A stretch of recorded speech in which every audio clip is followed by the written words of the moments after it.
Hey guys, so I never actually did a Girl X Listener before. I've been only doing males. And I was watching a couple of Mikan ASMRs, so I decided it was about time that I did a female one. So, for the future, in the comments below if they're working, tell me what female character you want next, and if I can do it, I will. Anyways, enough of me chatting. Let's get into this. You were the nurse's daughter. You and Mikan went to the same school, but you never really knew each other.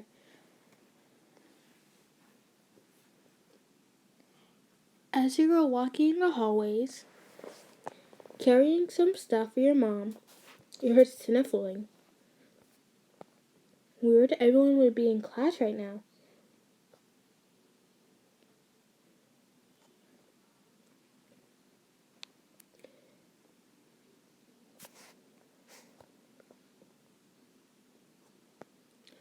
You followed the noises, and you came across a girl with purple hair, curled up into a ball, sobbing. You got down on one knee. Are you okay? Your voice nosebleed shocked her because she shot her head up immediately. Oh, I'm fine. Don't worry about me, she said, shaking. You noticed that she had a lot of cuts and a slap mark and one bruise on her left cheek. And she had a lot of cuts around her fingers, like some people just beat her up with sharp sticks. Come on, get up. Where are you taking me? She said. Taking you to my mom's office. Your mom? The nurse. You need to get these wounds cleaned up. All right. You and her walked into the office. You caught your mom's name, but she didn't answer. Weird. You went over to her desk. There was a small note saying, "Hey, sweetie. The principal and other faculty and some of the other faculty need to host a meeting about a situation. Only some teachers are available, so if anyone comes in hurt, you know what to do." Well, I guess I'll be treating you. Huh? Yeah, my mom is busy. Oh, I recognize you, he said. You do? Uh-huh. You're the ultimate nurse, am I right? That's me, she said.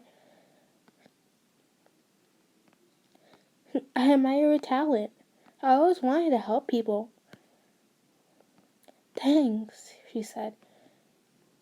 Hey, I'm not really good at nursing, but since you're the injured one, but you're the most experienced, can you point me out if I do something wrong?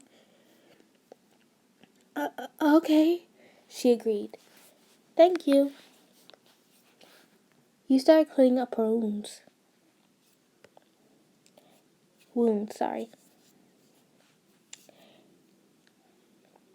I think that's the last one. Now tell me which band-aids you want. I want that one, please, she said. Great. You picked out the band-aids and started wrapping her cuts after disinfecting them and made sure the bleeding had stopped. And with enough time for you to put on the band-aids so you wouldn't get any blood on the chair that she was sitting at while he was bandaging her up. And that should be it, he said. Well done. Oh, thanks, she said. She got up, but she fell back down. Are you okay? Yeah, my leg hurts. That's all. Do you mind if I take a look at it? Sure, I don't mind. You bent down and touched her leg. She automatically flinched.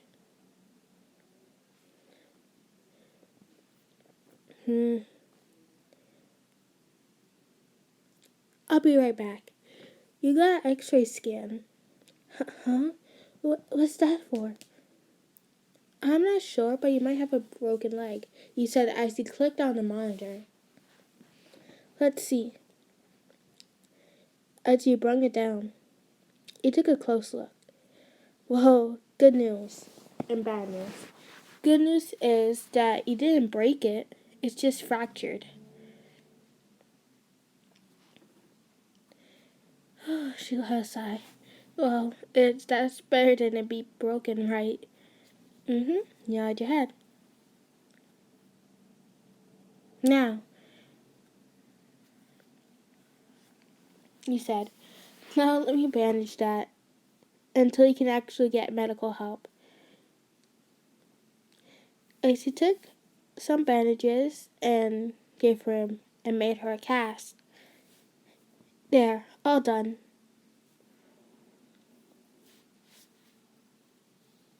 Thanks. I really appreciate it. You taking the time out to help me, of all people, he said, looking down. Of course, I'm willing to help anyone who is in trouble, he said, giving her a hopeful smile.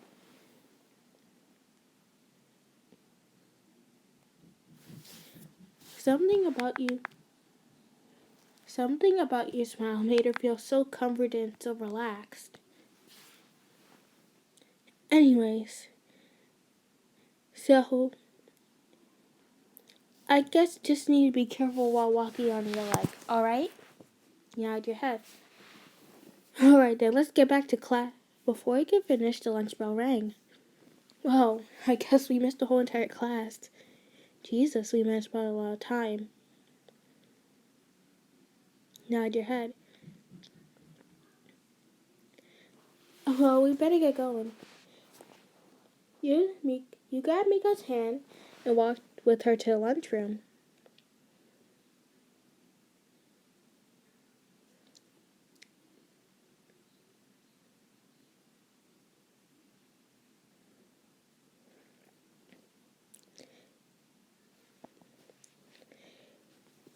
You and her sat in line as you got the food. You sat down at your table with a couple of your friends. But you noticed Mikan was sitting alone, and everyone's avoiding her and sitting somewhere else. You felt bad. Hey guys, I won't be sitting with you. Huh? What's up, listener? Oh, nothing. Just going to join someone else for a change, that's all. I'll see you guys in class, he said. Alright then, they said as they went back to eating and started chatting. He went over to Mikan and sat right next to her. What are you doing here? She said. I wanted to sit next to you. You seem so alone. Yeah, I'm used to it. No one should be alone. Unless they really want to be. If you really want to be alone, I can go if you want. No, it's fine, she said.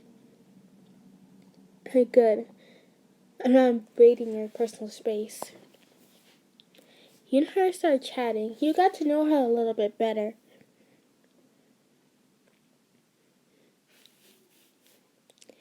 Mikan was surprised. He was the first one who didn't even make fun of her or try to ignore her. You actually acknowledged her presence and actually tried to be friends with her. As class had to start again, you got up from the table and finished up your food. Oh, Mikana, I gotta go. Hey, what class are you in? I'm in, she said to name your class name. Oh, me and you are in the same class. I wonder how I didn't notice you before. Yeah, I sit in the back. People tend to not notice me as much, she said as she was getting up now.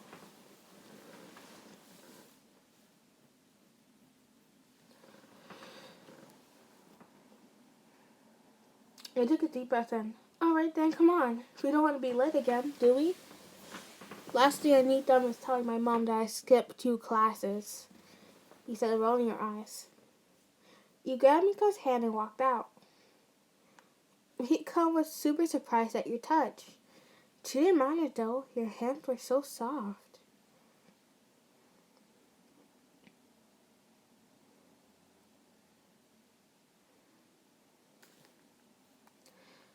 You and her walked to your class and sat down, and this time you sat down next to her.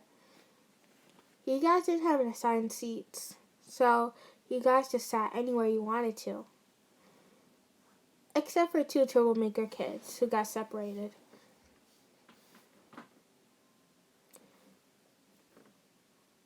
Sorry for background noise, guys. I'm sitting on my bed while recording this, and I'm trying to get comfortable because I'm feeling sick. So, yeah. After classes, you and her were walking out.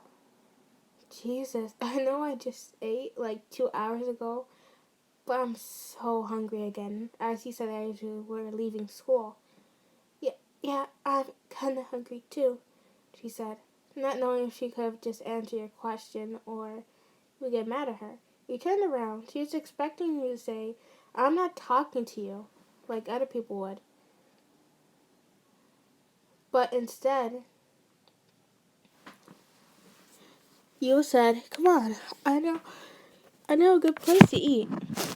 You're taking me out to eat? Yeah, of course. You are my friend now, right?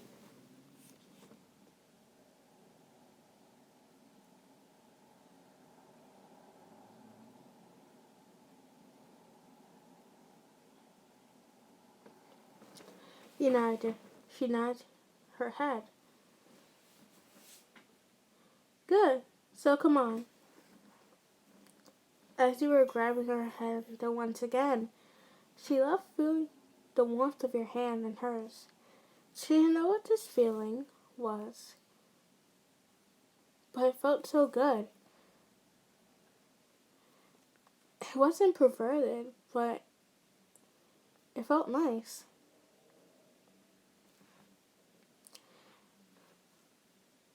As you got there, you ordered some food, and she did too. You insisted on paying, and you and her got into a little argument about who was paying.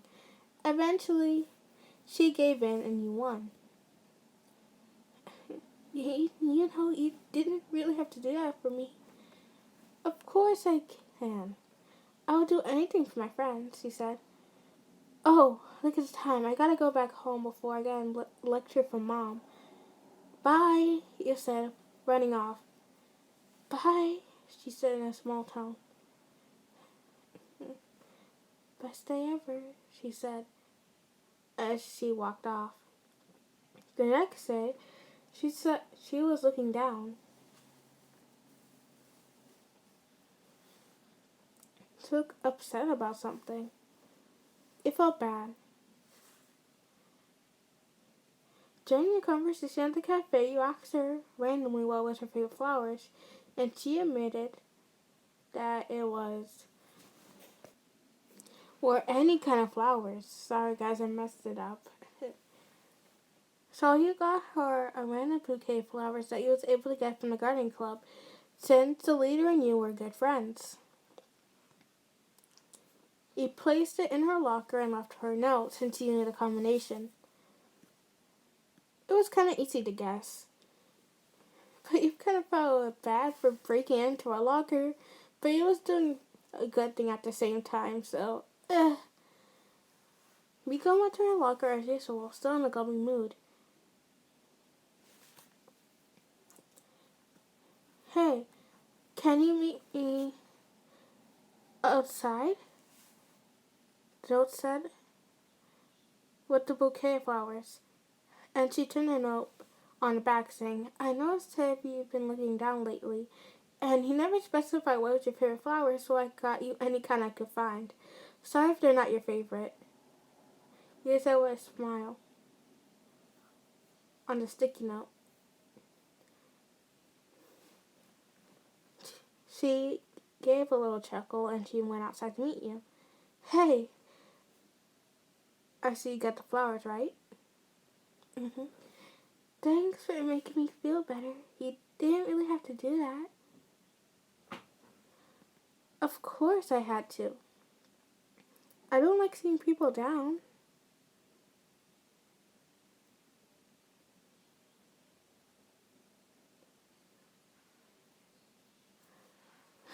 Thanks, she said once again. No problem. Now, she said. Let's get back to class. In the heat of the moment, she grabbed her hand. Oh, I'm so sorry if I made you uncomfortable. I didn't mean to do that. It's fine, you said. Come on, let's go. Your shoes clacked as he took her hand and walked. From that day on, you and her started hanging out. And people started avoiding you too. Because you hanged out with her and she was quote unquote weird.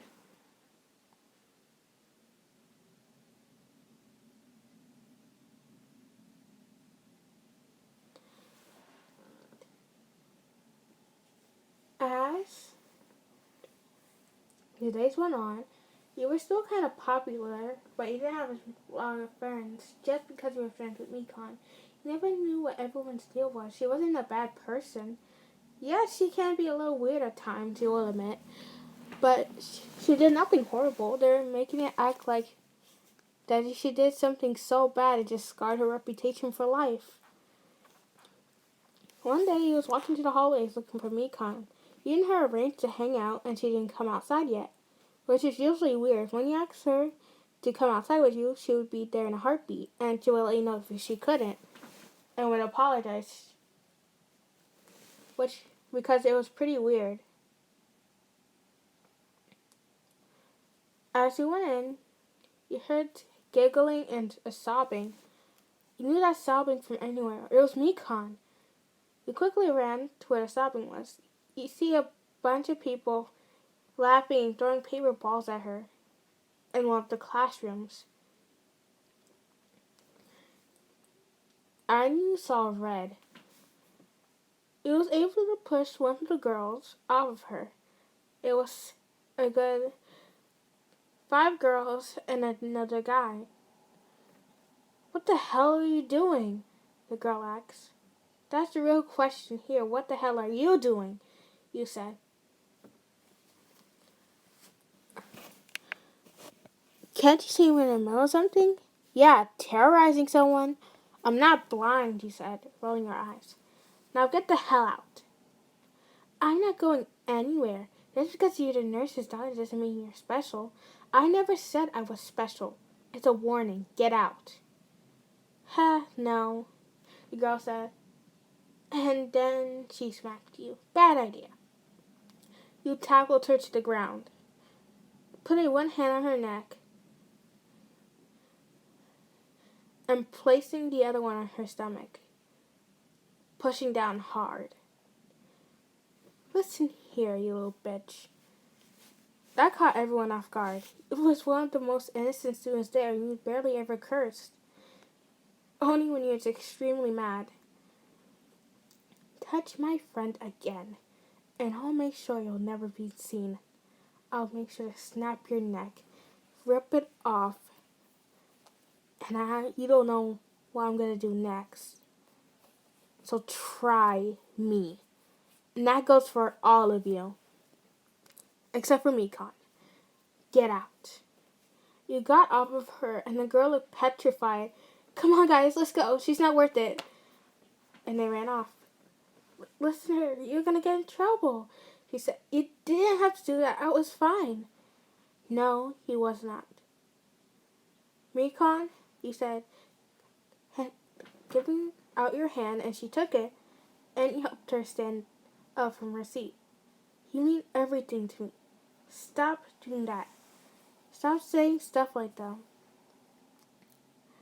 You don't deserve that. No one deserves that, you said. He said, pulling her into a tight hug. She started sniffling. Thank you for being so nice to me, she said. Of course. I love you, she said, which caught you off guard.